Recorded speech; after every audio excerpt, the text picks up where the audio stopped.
नमस्कार, आप देख रहे हैं यू न्यूज यूपी और मैं हूं राहुल सिंह। यूपी गुनाह में गुनाह की एक और सच्ची सनसनीखेज खबर लेकर मैं आपके सामने हाजिर हूं। ये हमारी जो खबर है यूपी के गोरखपुर जिले की है, जहां पर एक सनकी पति ने बड़ी ही बेदर्दी से अपनी पत्नी को मौत के घाट उतारा, फिर उसकी लाश को घर के पीछे दफन कर दिया। ये तो गनीमत रही। जो पति था उसके पिता को कुछ शक हुआ कि उनकी बहू 4 दिनों से कहीं दिख नहीं रही, लिहाजा पहले उन्होंने अपने बेटे से पूछा बहू कहाँ है, तो बेटे ने एक उन्हें ऐसी कहानी सुना दी जिस पर उनका यकीन करना मुश्किल था। बेटे ने कहा बहू किसी के साथ भाग गई है और मैंने उसे ढूंढने की कोशिश की, लेकिन अब उसे नहीं ढूंढूंगा। इस पर पिता को शक हुआ कि उनका बेटा झूठ बोल रहा है, लिहाजा उन्होंने जाकर सीधे इस मामले की शिकायत जो है पुलिस में कर दी कि मेरी बहू 4 दिनों से लापता है। बेटा ऐसा बता रहा लेकिन मुझे अपने बेटे पर शक है। जिसके बाद पुलिस मौके पर पहुंचती है, छानबीन करती है, लेकिन कहीं कुछ नहीं मिलता। पुलिस बेटे को हिरासत में लेती है, पूछती है कि बहू कहाँ है, तो पहले बेटा पुलिस को भी खूब टहलाता रहता है, लेकिन जब पुलिस सख्ती करती है तो बेटा की सारी हेकड़ी निकल जाती है और फिर वो जो खुलासा करता है वो घर वालों को सबको चौंका कर रख देता है। बेटा बताता है कि मैंने उसकी हत्या कर दी है और उसकी लाश को जो है घर के पीछे 6 फीट का एक गहरा गड्ढा खोदा, उस गड्ढे में मैंने उसकी लाश को दफना दिया। इसके बाद पुलिस उस जगह खुदाई करती है।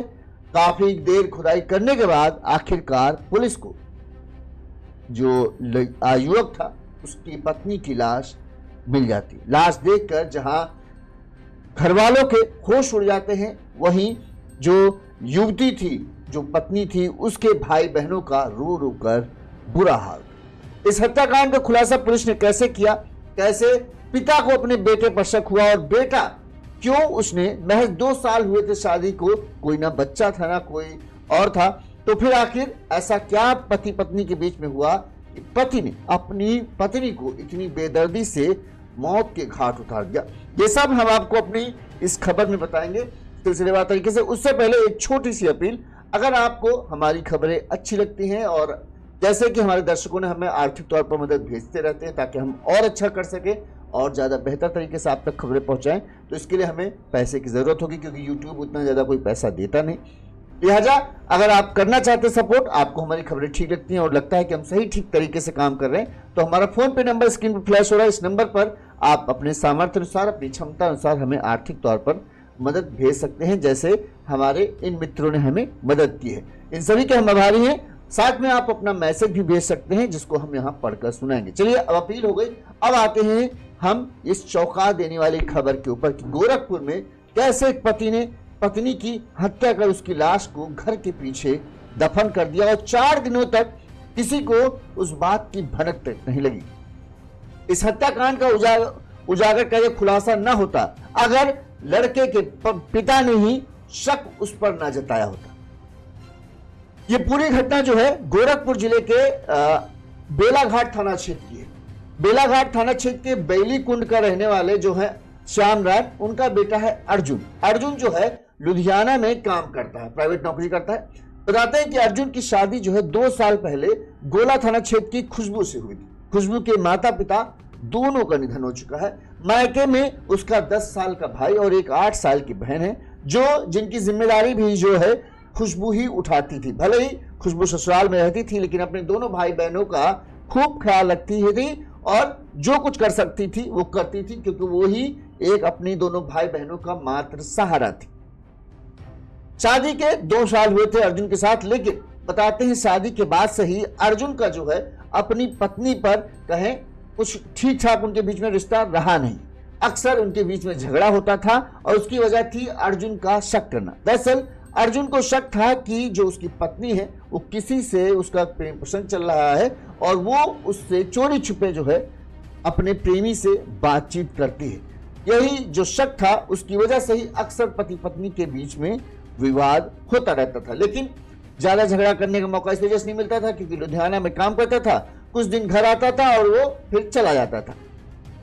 बताते हैं कि 15 दिन पहले, अभी इसी महीने 15 दिन पहले जो है अर्जुन लुधियाना से घर आया। इस दौरान 21 दिसंबर की रात में मोबाइल पर बातचीत को लेकर एक बार फिर से दोनों के बीच में, पति पत्नी के बीच में, अर्जुन और खुशबू के बीच में झगड़ा हुआ। झगड़ा हुआ, थोड़ी देर बाद मामला शांत हो गया, दोनों खाना वाना खाते हैं और खुशबू जो है कमरे में जाकर सो जाती है। कुछ देर तक तो जो अर्जुन है अपना काम वाम कुछ फोन वोन करता देखता रहता है, तो खुशबू ने भी चूंकि झगड़ा हुआ था ज्यादा ध्यान नहीं दिया, उनको कहना था कि अभी खुद ही आके सो जाएंगे। लेकिन जब खुशबू करीब 12 बजे के आसपास, 12-1 बजे के आसपास गहरी नींद में सो जाती है, तब अर्जुन के सिर पर सवार होता है भूत। भूत ये मुझे धोखा दे रही है, इसका किसी के साथ चक्कर चल रहा है और ये मुझसे छुप छुप कर, जब मैं काम में बिजी रहता हूं लुधियाना में, तब ये छुप छुप कर हो ना हो किसी से मिलती जुलती भी होगी। इस तरह के शक के सवाल जो थे अर्जुन के दिलो दिमाग पर जो है कब्जा करते जा रहे थे और उसे इंसान से शैतान में बदलते जा रहे थे। रात 12-1 बजे तक अर्जुन के सिर पर जो है पूरी तरीके से हैवान हावी हो जाता है और फिर वो करता है जिसकी कोई कल्पना नहीं कर सकता। कमरे में सो रही पत्नी के पास चुपचाप एक रस्सी लेकर जो है अर्जुन पहुंचता है। पत्नी बेफिक्र होकर सो रही होती है, ये सीधे उसके गले में रस्सी का जो है फंदा लगा देता है और उस फंदे को तब तक कसता रहता है जब तक कि खुशबू की सांसों की आखिरी डोर भी जो है वो टूट नहीं जाती। गले में फंदा लगा होने की वजह से खुशबू चीख भी नहीं पाती, बस वो तड़पड़ाती छटपटाती रहती है। लेकिन सोने की वजह से अर्जुन ने इस तरह से फंदा लगाया था कि वो किसी भी तरीके से बच नहीं सकती थी उस फंदे की पकड़ से। थोड़ी देर छटपटाने के बाद, तड़पने के बाद खुशबू के जो है हाथ पैर शांत हो जाते हैं और उसकी सांसें एकदम बंद हो जाती। इसके बाद अर्जुन सोचता है कि अब किसी तरह से हत्या तो कर दी, लेकिन लाश को, इतनी बड़ी लाश को उसको ठिकाने भी लगाना होगा ताकि कोई उस पर शक न कर सके और वो अपनी जिंदगी जिस तरह से जीता है उसी तरह से जीता रहे। लिहाजा उसने घर के पिछले हिस्से में जहां झाड़ी झंकार थे, पेड़ वेड़ थे, वहां पर रातों रात एक 6 फीट का पहले गड्ढा खोदा। मतलब कम गड्ढा खोदा, इतना गड्ढा बड़ा खोदा जिसमें वो अपनी पत्नी को डालकर मिट्टी डाल दे तो दफन हो जाए, आसानी से किसी को पता न चले। उसने वही किया, गड्ढा खोदा और दफन कर दिया। लेकिन 1-2 दिन गुजर गए। इस दौरान अर्जुन ने यह महसूस किया कि बदबू सी आ रही। जब बदबू तेज हुई तो अर्जुन को लगा कि इस तरह से जिस तरह वो सूंघ पा रहा है तो कोई और भी ये बदबू महसूस करेगा तो उसे शक हो जाएगा। लिहाजा फिर अगले दिन वो गहरा खड्डा खोदता है, करीब 6 से 7 फीट गहरा खड्डा खोदता है और फिर उसकी लाश को उसमें डाल देता है और ऊपर से डाल देता है 4 किलो नमक, ताकि खुशबू की जो महक है वो ये मतलब उसकी लाश की बदबू जो है वो बाहर न फैले और किसी को उसके बारे में पता न चले। अर्जुन करीब अपने प्लान में जो है कामयाब हो जाता है, किसी को पता भी नहीं चलता। माता पिता जब अर्जुन से पूछते हैं कि बहू कहाँ है, इतने 3-4 दिन हो रहे दिख नहीं रही, तो अर्जुन बहाना बना देता है, कह देता है कि पता नहीं कहाँ चली गई, हमसे घर से पता निकली थी लेकिन अभी तक आई नहीं, हमको लगता है किसी के साथ भाग गई। अपने माता पिता के दिल में भी एक तरीके से कहें अपनी बहू के लिए वो नफरत कर भर देता है। लेकिन पिता को कुछ उसकी बातों पर यकीन नहीं होता कि ये अचानक से कैसे भाग गई, क्या हुआ, 2 साल तो इससे यहीं रह रही थी। जब पति नहीं रहता था, अगर भागना होता तो पति के न होने पर भागता, जब पति मौजूद है तब वो क्यों भागी। लिहाजा उसको उसकी बातों पर शक हुआ। अर्जुन ने अपने पिता और घर वालों को भी पूरी कहानी सबको यही बता रखी थी, वो पता नहीं कहां चली। गुरुवार सुबह 11 बजे जो है अर्जुन के पिता श्याम नारायण, जिनको अपने बेटे की बातों पर भरोसा नहीं था, लिहाजा वो बेलाघाट थाने पहुंचते हैं गुरुवार को और उन्होंने पुलिस को बताया कि मेरी बहू जो है पिछले 4 दिनों से गायब है, वो मिल नहीं रही है। बेटा कह रहा है कि बहू कहीं चली गई है, तो अगर कहीं चली गई, सच बोल रहा है, तो उसको मेरी बहू को खोज निकालो, वरना मुझे अपने बेटे पर शक है कि उसने मेरी बहू की जो है हत्या कर दी। अब पुलिस तक जब ये मामला पहुंचता है तो पुलिस पूरे मामले की गंभीरता से जांच करती है।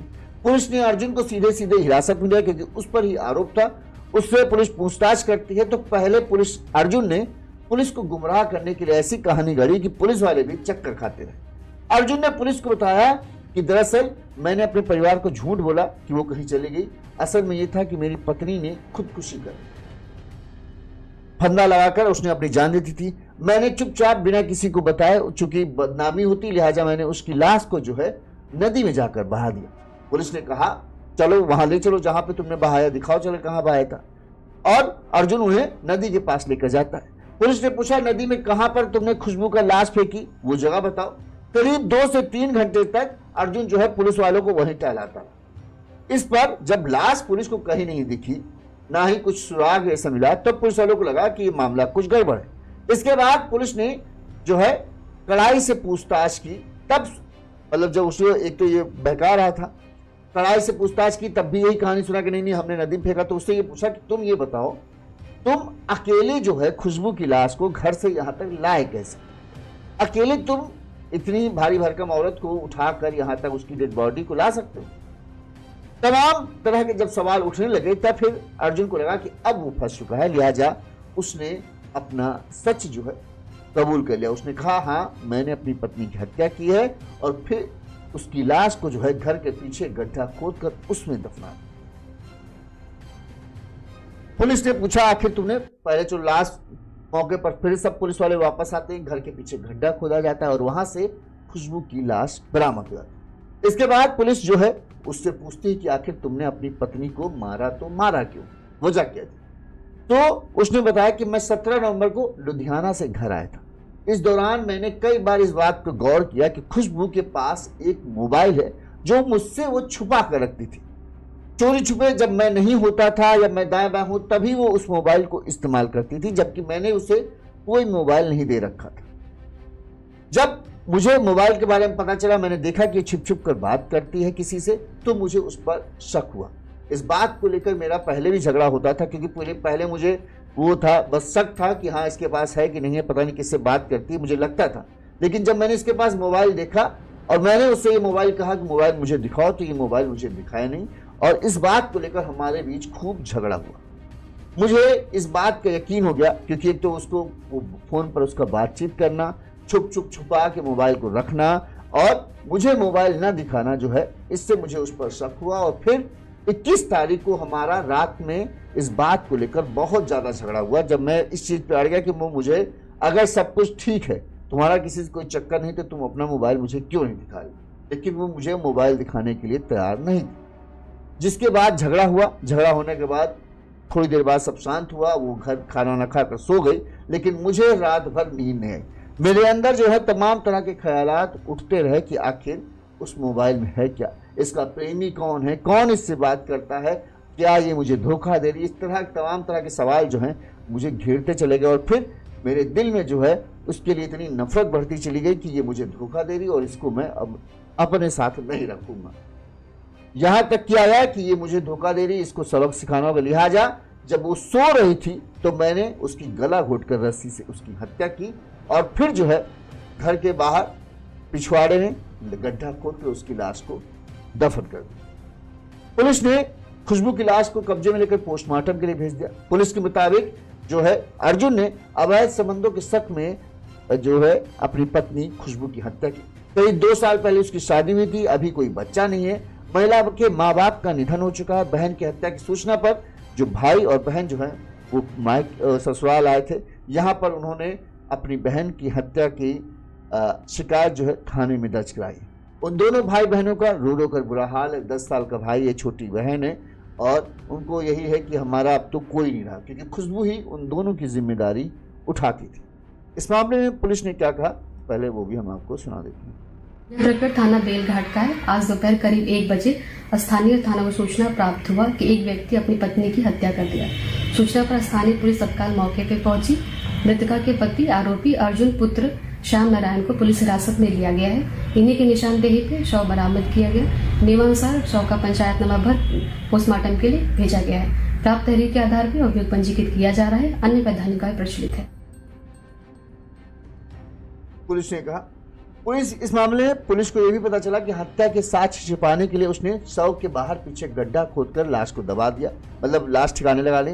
पहले उसने कम गहरा गड्ढा खोदकर शव को दबाया, लेकिन कुछ समय बाद वहां से दुर्गंध आने लगी। इसके बाद उसने पास में ही दूसरा बड़ा गड्ढा खोदा और उसमें लाश को दोबारा दबा दिया। बदबू रोकने के लिए करीब 4 किलो नमक भी उसने लाश के ऊपर डाल दिया। इस तरह से जो अर्जुन है उसने पूरे मामले को छिपाया और किसी को भी इस बात की भनक नहीं लगने दी कि उसने अपनी पत्नी की जो है हत्या कर दी। वो तो पिता थे जिन्हें अपने बेटे की बातों पर शक हो गया, कुछ न कुछ ये मतलब कहानी गढ़ रहा है, ऐसा लग तो नहीं रहा ये जैसा बोल रहा है सच है।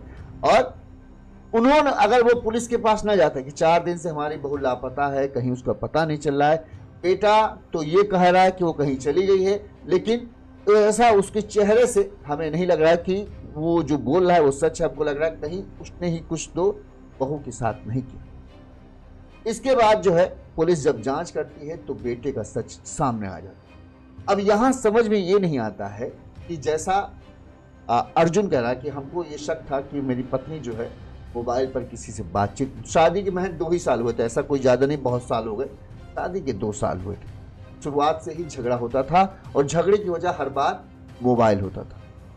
जो अर्जुन है उसका कहना है कि मुझे ये लगता था कि पत्नी जो है किसी से बात करती है, उसका कोई प्रेम प्रसंग है, ये भी था, लेकिन मुझे ये नहीं पता चल पा रहा था कि आखिर ये बात करती, अपने प्रेमी से अगर बातचीत करती होगी, मिलती होगी या उससे बात कुछ भी होती होगी तो कैसे करती, क्योंकि मैंने कभी उसके पास मोबाइल वगैरह देखा नहीं था। लेकिन जब इस बार मैं 15 दिन पहले आया तो मुझे इस बात पर यह हो गया कि हाँ, वो फोन पर किसी न किसी से बात करती है और इसके पास मोबाइल फोन है जो ये मुझसे छिपाकर, सबसे छिपाकर रखती है।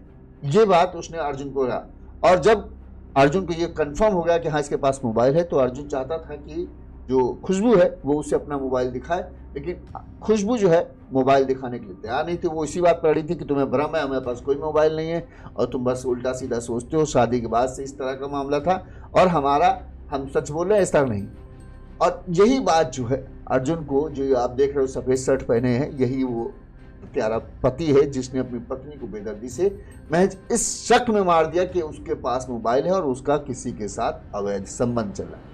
अवैध संबंधों में ये हत्या हुई। मुझे इस चीज का वो है, अगर तुमको इतना ही वो था कि लग रहा कि नहीं ये मुझसे बेवफा है, छोड़ देते, तलाक ले लेते, खत्म कहानी कर देते। हत्या करके क्या मिला? तुमने उसे मार डाला, अब तुम्हारी जिंदगी तो सलाखों के पीछे गुजरेगी, मतलब तुम्हें भी खुश नहीं रह पाओगे, तुम भी जिंदगी भर जाके अब जेल के पीछे चक्की काटते रहो। जमानत मिलने में भी तुम जैसे इतना ज़्यादा कोई रईस तो हो नहीं कि बहुत ज़्यादा पैसा तुम्हारे पास है कि कोई फर्क नहीं पड़ता, जमानत करा लोगे। जमानत में तुम्हारी जो बच्ची कुछ खेती वेती होगी वो सब भी बिक जाएगी। पिता ने खुद ही जब तुम्हारे ऊपर आरोप लगाया तो जाहिर सी बात है पिता तो कहीं से साथ देने वाले नहीं है इस पूरे मामले में और कहेंगे ठीक है जो इसने किया है इसको उसके किए की सजा मिलनी ही चाहिए। अवैध संबंध होते ही इसी तरह से। अब इसमें शक है, सच है कि नहीं है, अब पुलिस पूरे मामले की जांच कर रही है। क्या घर से कोई मोबाइल पुलिस को मिला? अभी इस बात के बारे में कोई खुलासा नहीं हुआ है। अगर मोबाइल मिला है तो उस मोबाइल में वो मोबाइल किसका है ये बात है। फिर उस मोबाइल पर किस नंबरों पर ज़्यादा बातचीत होती थी, उन नंबरों में बातचीत के दौरान वो कौन लोग थे, इसका खुलासा पुलिस कर सकती है कि हाँ आखिर में जो अर्जुन का शक था वो सही था या सिर्फ और सिर्फ हवा बातें थी, उसे बस भ्रम था कि हाँ मेरी पत्नी धोखा करती। अक्सर ये भी देखा गया है कि जब किसी की पत्नी उसके से ज़्यादा सुंदर या ज़्यादा अच्छी होती है तो ऐसे लोग जो है ना, पति जो है थोड़ा सा घबराए हुए रहते हैं। उनको लगता है यार मेरी पत्नी इतनी सुंदर है तो हो ना हो उसका कोई ना कोई अफेयर होगा, क्योंकि वो खुद अपने आप को मानते कि यार हम तो इसके काबिल नहीं है, तो इतनी सुंदर है तो पक्का इसका कहीं ना कहीं चक्कर चला होता है। और शुरू से ही ये सोच जो है उनके रिश्ते में कड़वाहट लाती रहती है और धीरे धीरे ये कड़वाहट इतनी बढ़ जाती है कि फिर इस तरह के रिश्तों का अंत जो है वो इतना भयानक होता है। इसीलिए कहा जाता है कि रिश्ता देख कर करना चाहिए, बराबरी भी करना चाहिए। ऐसा नहीं होना चाहिए कि लड़का और लड़की में भी बहुत ज़्यादा अंतर हो कि लड़की बहुत सुंदर है और लड़का एकदम खराब, देखने में ठीक नहीं, या फिर लड़का बहुत अच्छा है लड़की एकदम देखने में पैसों के चक्कर में शादी कर दो। तब इन सब रिश्तों का अंत जो है कहीं ना कहीं इसी तरह कभी हत्या में कभी अलगाव में होता हुआ दिखता है। लिहाजा ये ज़रूरी है कि जिस रिश्ते को निभाओ तो अच्छे से निभाओ और शादी जब हो ही रही है तो अच्छे से बातचीत करके कि हाँ भाई तुम भी खुश हो कि नहीं हो।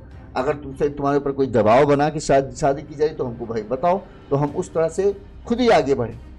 लेकिन सिर्फ शादी होते ही शक करके बैठ जाना कि हाँ इसका यार कहीं कोई चक्कर चल रहा है, ये कुछ हमको छुपा रही है, वो चीज़ें जो हैं रिश्ते में धीरे धीरे जहर की तरह घुलती जाती हैं और एक दिन फिर यही होता है कि वो आपको हैवान बना देती हैं और फिर उस शक के बस में आकर आप खुद ही अपने हाथों से अपनी सारी खुशियां उजाड़ कर रख देते हो। अब पत्नी की हत्या हुई, वो तो चलो चली गई, अब तुम्हारी जिंदगी तुमने कर तो दिया, कि तुमको लगा मुझे धोखा दे रही, तुमने उसे मार भी डाला, अब नतीजा उसका क्या हुआ? तुम्हें क्या प्राप्त हुआ? कुछ भी नहीं। तुम्हारी जिंदगी, पहले तो तुम एक बार रास्ता चुन सकते थे कि भाई हम अलग हो जाएंगे, हम अपना हंसी खुशी जिएंगे, लेकिन अब तो तुम्हारे पास सिर्फ जेल के रास्ते के सिवा कोई दूसरा रास्ता बचा ही। तो इससे अच्छा होता कि तुम उससे अलग हो जाते, रिश्ता खत्म कर लेते जब तुम्हें इतना शक था। जाओ भाई, जिसके साथ जाना हो जाओ, जिससे तुम बातचीत करते हो उसके पास जाओ, लेकिन हमारे पास मत आओ, हम तुम हमारा भरोसा नहीं जीत पाए। एक रिश्ते को बड़ा बनाने के लिए भरोसे की बहुत सख्त जरूरत है। जहां भरोसा नहीं तो वहां सब कुछ खत्म होने में टाइम लगता है। इस खबर पर आपकी क्या राय है? कमेंट करके जरूर बताइएगा। इसी तरह से तमाम बड़ी खबरें हम आप तक पहुंचाते रहेंगे। देखते रहिए यूनिज़ यूपी। नमस्कार।